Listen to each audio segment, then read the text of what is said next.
So good day mga boss. So ako nga pala si Mr. Yong ng Red Phoenix. So ngayong araw nandito nga pala tayo sa aking beta shop. So may iba't ibang klaseng strain tayo ng mga beta. So sa sobrang dami mga boss, so hindi ko na maisa-isa. So ito naman yung section ng mga breeders ko. So mamimili ako dito ng mga ibibreed kong beta fish. At nakapili na nga ako. At ito na nga yung napili kong mga beta fish or fighting fish, no? So paparamihin ko nga pala sila. Sa mga hindi nakakaalam, itong beta fish or fighting fish mga boss is napakadali lang alagaan dahil hindi na nila kailangan ng aerator or oxygen pa sa kanilang mga aquarium. Nag-set up na nga pala ako ng mga breeding tub nila. So ito nga pala yung gagamitin ko. Dito sa laboratorio ko, meron akong iba't ibang grow out. So meron ako ditong 5 planggana. So dito may mga laman na tong mga beta. So ngayon ilalagay ko na sila sa kanilang mga lagayan. So pagpapares-parisilak natin sila. So ganito lang naman kadali mag-breed ng beta. So ganito lang yung method na ginagawa ko kapag ako nagbe-breed. So ang tawag dito is tapon method.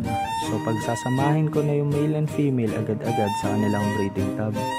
So dahil gantong method ang kinaggisnan ko, kaya ganito na lang ang ginagawa ko tuwing nagbe-breed ako ng beta. So merong iba na pairing method ang ginagamit. So sa pairing method, pagkikitain mo muna yung dalawang beta fish ng ilang araw bago mo sila i-breed. So nasa inyo na yan kung anong gagawin yung method kapag kayo naman ang magbe-breed. So yan, magkakasama na sila. So ngayon nagliligawan na yan sila sa mga time na yan. So kapag magbe-breed kayo ng beta, hayaan nyo lang sila kung maghabulan sila. Dahil normal lang yan sa pagbe-breed ng mga beta. So napakadali lang paitlogin ng mga to. 1 to 3 days nga lang pala yung breeding time nila.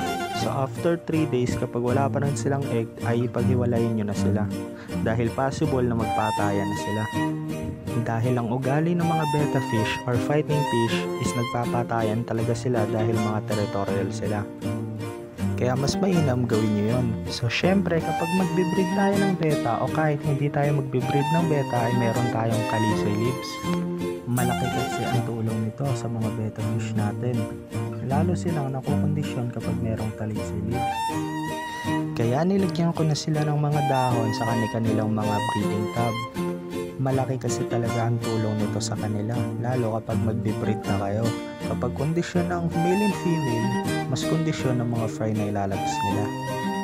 Sobrang dali lang paramihin ito ngayong summer kasi ito talaga ang time nila para mag-breed. Mahirap mag-breed kapag malamig ang panahon dahil nalulusaw lang ang mga anak nila. Napakasarap mag-alaga nito kasi nakakatanggal na siya ng stress tapos masaya ka pa araw-araw. Ako si Mr. Yong at ito ang storya ng Red Phoenix Beta Shop.